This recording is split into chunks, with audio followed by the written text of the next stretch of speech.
नमस्कार। एकनाथ शिंदे हे मुख्यमंत्री असताना जनसामान्यांचा नेता म्हणून त्यांची प्रतिमा निर्माण होण्यात मुख्यमंत्री सहाय्यता निधी विभागाचा मोठा वाटा होता।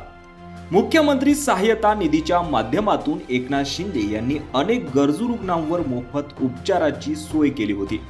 यामध्ये मंगेश चिवटे यांनी महत्त्वाची भूमिका बजावली होती। अगदी सोमवारी रात्री झालेल्या कुर्ला बस अपघातानंतरही मंगेश चिवटे तातडीने कामाला लागल्याचे दिसून आले होते। मंगेश चिवटे यांनी रुग्णालयात जाऊन कुर्ला अपघात प्रकरणातील जखमींची विचारपूस केली होती। या सगळ्यामुळे मंगेश चिवटे यांनी स्वतःचेही एक वेगळे स्थान निर्माण केले होते।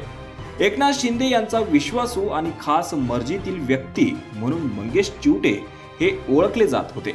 अंतरवाली सराठी येथील मनोज जरांगे यांच्या उपोषणावेळी मंगेश चिवटे यांनी मध्यस्थीची भूमिकाही बजावली होती।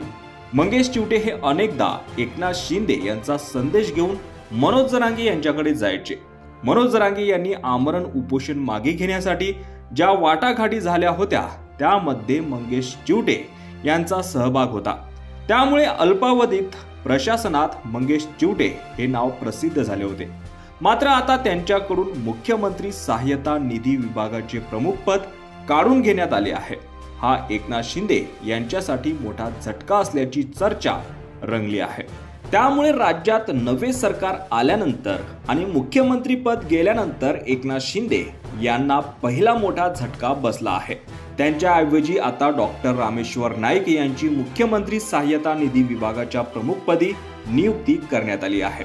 यावर तुम्हाला काय वाटतं? तुमची प्रतिक्रिया कमेंट बॉक्समध्ये नक्की कळवा आणि असंच राजकीय घडामोडी पाहण्यासाठी चॅनलवर नसाल तर सबस्क्राईब करून बेल आयकॉन दाबलं विसरू नका। धन्यवाद।